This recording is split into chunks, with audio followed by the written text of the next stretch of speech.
एक श्लोकी मल्हारी महात्म्य 11 वेळा। पूर्वं धर्मसूतास्तपोवनकथा मल्लेन सन्तर्जिता। जिष्णुं विष्णुमतीत्य शम्भुं भजन तेनावतिर्यक्षितो। तत्रोल्कामुखमुख्यदैत्य निवहं हत्वा मणिमल्लकम्। देवप्रेमपुरेर्थितो वतु वसनलिङ्गं द्वयात्मार्थः। पूर्वं धर्मसूतास्तपोवनकथा मल्लेन सन्तर्जिता। जिष्णुं विष्णुमतीत्य शम्भुं भजन तेनावतिर्यक्षितो। तत्रोल्कामुखमुख्यदैत्य निवहं हत्वा मणिमल्लकम्। देवप्रेमपुरेर्थितो वतु वसनलिङ्गं द्वयात्मार्थः।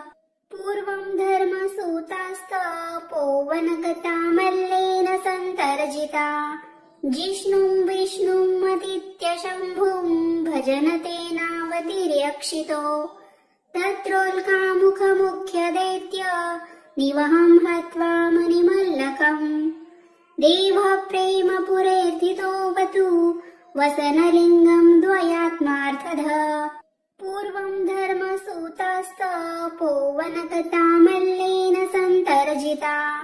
जिष्णुं विष्णुमतीत्य शम्भुं भजन तेनावतिर्यक्षितो। तत्रोल्कामुखमुख्यदैत्य निवहं हत्वा मणिमल्लकम्। देवप्रेमपुरेर्थितो वतु वसनलिङ्गं द्वयात्मार्थः। पूर्वं धर्मसूतास्तपोवनकथा मल्लेन सन्तर्जिता। जिष्णुं विष्णुमतीत्य शम्भुं भजन तेनावतिर्यक्षितो। तत्रोल्कामुखमुख्यदैत्य निवहं हत्वा मणिमल्लकम्। देवप्रेमपुरेर्थितो वतु वसनलिङ्गं द्वयात्मार्थः।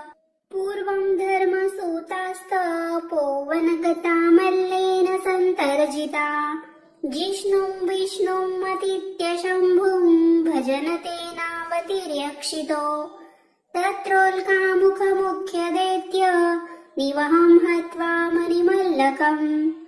देवप्रेमपुरेर्थितो वतु वसनलिङ्गं द्वयात्मार्थः। पूर्वं धर्मसूतास्तपोवनकथा मल्लेन सन्तर्जिता।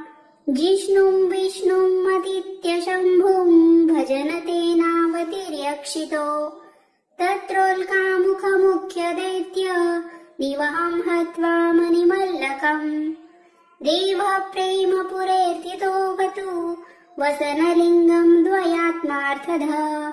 पूर्वं धर्मसूतास्तपोवनकथा मल्लेन सन्तर्जिता।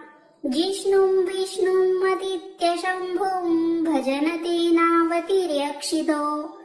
तत्रोल्कामुखमुख्यदैत्य निवहं हत्वा मणिमल्लकम्। देवप्रेमपुरेर्थितो वतु वसनलिङ्गं द्वयात्मार्थः। पूर्वं धर्मसूतास्तपोवनकथा मल्लेन सन्तर्जिता। जिष्णुं विष्णुमतीत्य शम्भुं भजन तेनावतिर्यक्षितो। तत्रोल्कामुखमुख्यदैत्य निवहं हत्वा मणिमल्लकम्। देवप्रेमपुरेर्थितो वतु वसनलिङ्गं द्वयात्मार्थः। पूर्वं धर्मसूतास्तपोवनकथा मल्लेन सन्तर्जिता। जिष्णुं विष्णुमतीत्य शम्भुं भजन तेनावतिर्यक्षितो। तत्रोल्कामुखमुख्यदैत्य निवहं हत्वा मणिमल्लकम्। देवप्रेमपुरेर्थितो वतु वसनलिङ्गं द्वयात्मार्थः। पूर्वं धर्मसूतास्तपोवनकथा मल्लेन सन्तर्जिता। जिष्णुं विष्णुमतीत्य शम्भुं भजन तेनावतिर्यक्षितो। तत्रोल्कामुखमुख्यदैत्य निवहं हत्वा मणिमल्लकम्। देवप्रेमपुरेर्थितो वतु वसनलिङ्गं द्वयात्मार्थः।